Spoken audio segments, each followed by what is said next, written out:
আজকে আমি জীবনে প্রথমবার মাশরুম বানাই। আর মাশরুম আসলে আমরা গাঁওর পাশে বলে হয় বেঙ্গর ছাতা। আগে আমরা দেখতাম আমরা খেলাঘরের সাইডে এবং যে জায়গাত বেশি পানি টানি থাকে হালকা হালকা ভিজা ভিজা থাকে ওটা তুলতো মাশরুম, আমরা হইতাম বেঙ্গর ছাতা। যাই হোক, এখন বিদেশে আইয়া দেখি বেঙ্গর ছাতা হয়ে গেছে মাশরুম। আমি এটা চিনি না, আমি তো গাঁৱত বড় হয়েছি। আমার লগে আমার একটা কলিগ গেছে মার্কেটত, আমি দেখিয়া কইলাম এটা বেঙ্গর ছাতা খেনে। কয় না, এই দেশে তো ইটা খায়, তুই খাইছত না? আমি কইলাম না, কোনোদিন খাইছি না। তে কইলাম তুই একটা লইলাই, বাবারে বাবা যে দাম! ও ছোটো 200 গ্রামের দাম নিছে 9 রিয়াল। 9 রিয়ালে হিসাব করলে বাংলার প্রায় 300+ হয়ে গেছে। যাই হোক, জীবনে যেহেতু খাইছি না, একটু দাম দিয়েও খাই। কিতা করবা, কিচ্ছু করার নাই। অতদিন দেখি আইছি বেঙ্গর ছাতা হইয়া, এখন বেঙ্গর ছাতা খাইয়া দেখা যাও কেমন মজা।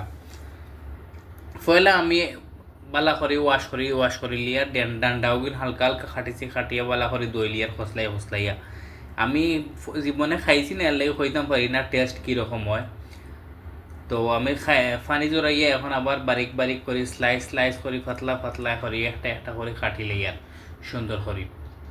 খাটার পরে দেখি আর খুব নরম, খাটতে খুব নরম। খাইতে অবশ্যই কেমন হইব জানি না, না খাওয়া পর্যন্ত খাইতাম পারি আর না, আসলেও টেস্টি হইব না, খাইতাম পারমই না, পারতাম না। আপনারা যারা খাইছেন মাশরুম বা চিনেন অবশ্যই কমেন্ট করে জানাইবা। কারণ আপনারা সকল তো আর আমার মতো গরিব নাই, ম্যাক্সিমাম আছেন ধনী রিচ ইউরোপ কান্ট্রির তাহবেন, তারা অবশ্যই চিনবা। আর আমার এখন যারা গাঁও থেকে উঠে আইছেন তারা হয়তো নাও চিন্তা করেন হইবা বেঙ্গল ছাতা। যাই হোক, আমি বারিক বারিক করে খাটিয়া রাখা ইনো আমি পেঁয়াজ রসুন কাঁচামরিচ দিয়া তেলের মাঝে হালকা করে ভাজিয়ার লগে একটু লবণ দিছি। লবণ দিয়ে বালা করে বাজার করে একটু টমেটো কেচাপ আর একটু চিলি সস দিছি, দিয়া আবার বালা করে মিক্স করি। আর মিক্স করতে করতে করতে করতে যখন মোটামুটি একটু বাজা বাজা হইয়া কষানি হয়ে গেছে, তখন এই পর্যায়ে আমি ডালি দিয়ার মাশরুম। তো মাশরুম ডালার পরে ও মা দেখি এগুন ধীরে ধীরে ফানি বারোর।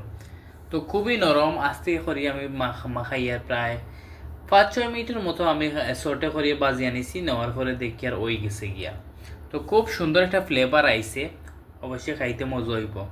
খাইতে আসলেও মজা, না খাইলে বুঝতে নাই। আপনারা যারা খাইছেন না বানাইবা খাইবা, এনজয় করবা। আল্লাহ হাফিজ।